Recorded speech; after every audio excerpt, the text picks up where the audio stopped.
Baik anak-anak yang terkasih, kita sudah mengetahui bersama bahwa manusia, perempuan dan laki-laki adalah citra Allah atau gambar Allah, atau juga dapat dikatakan pantulan diri Allah ketika Allah bercermin.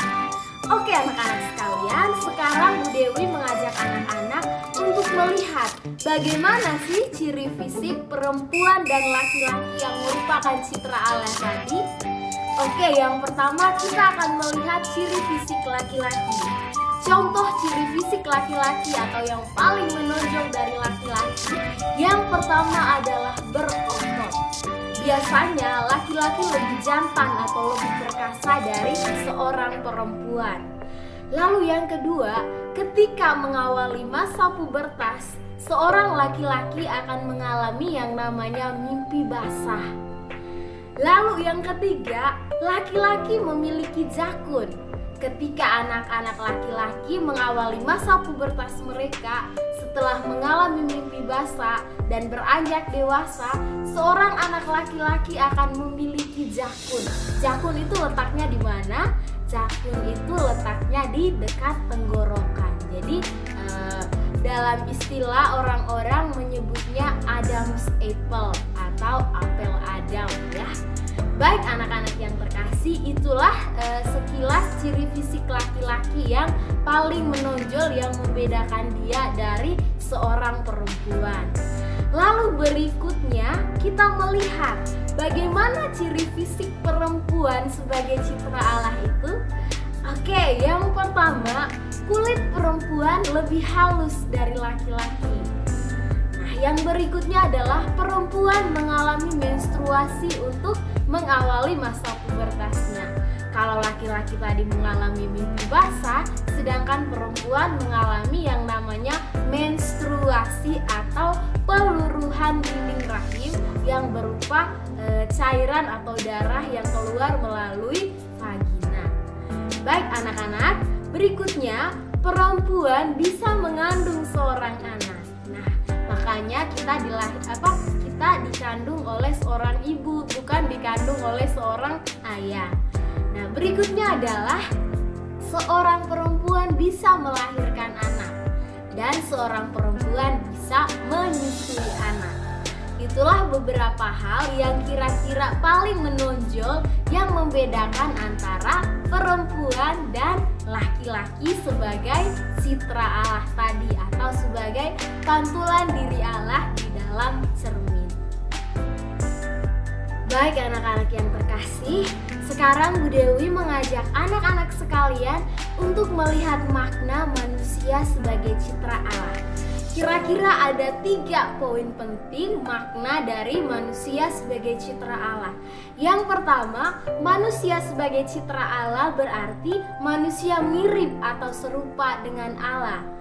Yang kedua, manusia sebagai citra Allah berarti manusia memiliki kedudukan yang istimewa di alam semesta ini. Lalu yang ketiga, manusia sebagai citra Allah mengandung makna bahwa manusia memiliki tanggung jawab yang besar untuk alam semesta ini. Baik, kita lihat yang pertama dan yang kedua dulu ya. Kita lihat yang pertama tadi bahwa manusia ternyata dikatakan citra berarti mirip dengan Allah. Apa saja yang mirip dengan Allah dalam diri manusia? Baik, Bu Dewi mengambil satu contoh saja ya. Misalnya Allah itu adalah Allah pencipta yang maha baik. Artinya apa? Artinya bahwa Allah bisa menciptakan segala sesuatu dari yang tidak ada menjadi ada untuk tujuan yang baik. Ingat, ketika Allah menyelesaikan satu pekerjaan akan ada kalimat atau sabda seperti ini. Dan Allah melihat bahwa semuanya itu baik. Allah berarti menciptakan segala sesuatu yang baik. Apakah manusia bisa melakukan ini? Tentu saja bisa. Kita sebagai manusia memiliki kesamaan dalam hal menciptakan atau dalam hal kemampuan menciptakan. Manusia bisa menciptakan dari yang tidak ada menjadi ada. Contohnya adalah teknologi. Apakah teknologi bisa diciptakan oleh hewan? Tentu saja tidak. Hanya manusia yang mampu menciptakan sama seperti Allah. Itu adalah salah satu contoh kemiripan antara Allah dan manusia. Lalu yang kedua, manusia memiliki kedudukan yang istimewa di alam semesta ini. Nah, kita dalam kitab Kejadian diberi kuasa. Tidak ada satupun hewan atau tumbuhan atau benda-benda lain yang diciptakan Allah yang diberi kuasa atas alam semesta. Hanya manusia saja. Ingat sabda Allah dalam kitab Kejadian bab 1 ayat 26-28. Allah berfirman seperti ini. Beranak cuculah dan bertambah banyaklah, penuhilah bumi dan taklukkanlah itu. Berkuasalah atas ikan-ikan di laut dan atas burung-burung di udara dan atas segala binatang melata yang merayap di bumi. Wah, ini luar biasa. Hanya kepada manusia saja Allah menyampaikan firman ini atau Allah memberikan kuasa. Itu berarti bahwa manusia memiliki kedudukan yang istimewa daripada makhluk-makhluk lain. Lalu yang ketiga, karena manusia adalah citra Allah, berarti manusia memiliki tanggung jawab untuk alam semesta. Sebagaimana Allah menciptakan dan Allah memelihara, begitu juga dengan manusia.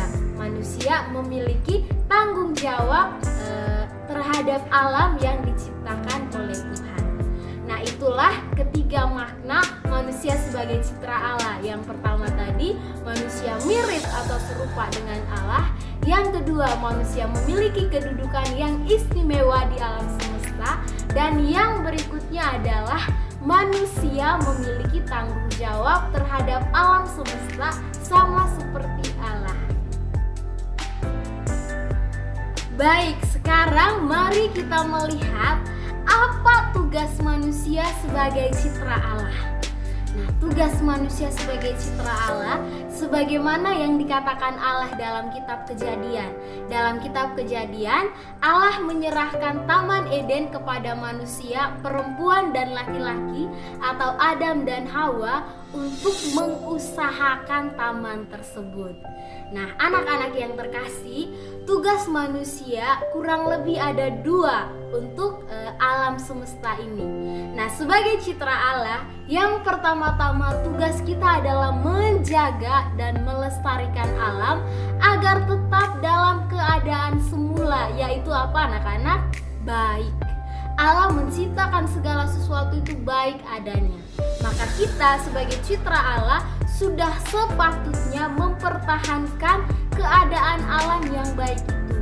Nah, ketika kita merusak alam atau merusak lingkungan sekitar kita, berarti kodrat kita sebagai citra Allah akan rusak ya. Atau kita hidup tidak sesuai dengan panggilan kita sebagai citra Allah. Lalu yang kedua adalah menyempurnakan ciptaan. Tadi dalam kitab Kejadian, Allah menyerahkan Taman Eden kepada manusia untuk mengusahakan taman itu. Itu berarti apa? Itu berarti kita memiliki PR dari Allah untuk menyempurnakan apa yang sudah Dia ciptakan. Tadi kita harus ingat bahwa Allah menciptakan segala sesuatu untuk tujuan yang baik.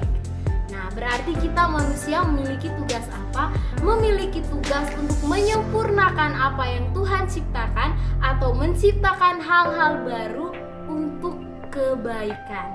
Ketika kita menciptakan hal-hal baru untuk kejahatan, itu berarti kita tidak menjalankan tugas kita sebagai citra Allah atau merusak kodrat kita sebagai citra Allah.